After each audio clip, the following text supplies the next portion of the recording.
जीवन में समुद्र जैसी उठती तरंगें जब थोड़ा शांत होने लगती हैं तो ये भाव उत्पन्न होते हैं कि हम कौन हैं, कहाँ से आए हैं, हमारा उद्देश्य क्या है,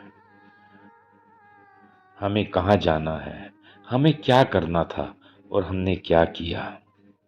यह आंकलन होना स्वाभाविक है। लेकिन आज जो आपने प्रश्न किया वो ये है कि हम कौन हैं। पूरी सृष्टि में जो सर्वश्रेष्ठ रचना हुई है वो मानव की हुई है, इंसान की हुई है।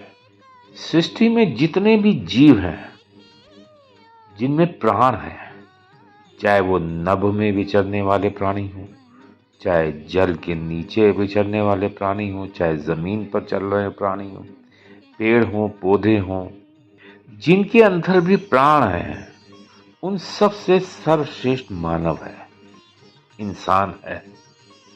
मानव के अलावा जितने भी प्राणी हैं, जितने भी जीव हैं, उनमें संवेदना तो है, लेकिन वो अपनी सुरक्षा और अपने आहार के प्रति हमेशा तत्पर रहते हैं।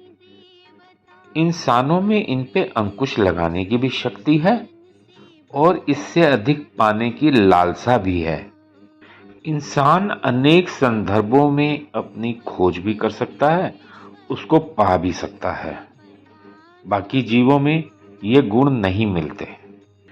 इसलिए कुदरत की सर्वश्रेष्ठ रचना मानव जीव ही है।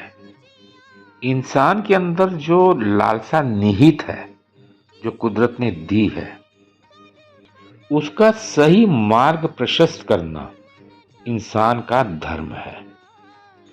लालसा जब अत्यधिक बढ़ जाती है तो इंसान भटक जाता है। वह अपने उद्देश्यों की तरफ बढ़ता तो है, लेकिन रास्ता भटक जाता है। रास्ता भटकने से उसका जीवन उथल पुथल हो जाता है, वह उद्देश्य विहीन हो जाता है। जब तक वो समझ पाता है, अपने को शांत कर पाता है, एक बहुत बड़ा समय, बहुत बड़ा वक्त उसका जाया हो जाता है, या यूं कहिए उसका एक जीवन खप जाता है। अतः उद्देश्य के प्रति समर्पण और स्वयं पे तरह तरह के अंकुश लगाना प्रत्येक मनुष्य की प्राथमिकता रहनी चाहिए। तभी वो सर्वश्रेष्ठ रहकर इस सृष्टि में अपनी भागीदारिता निभा सकता है। अन्यथा जीवन मिलेगा और जीवन खर्च हो जाएगा, इसके अलावा आपको कुछ भी नहीं मिलेगा।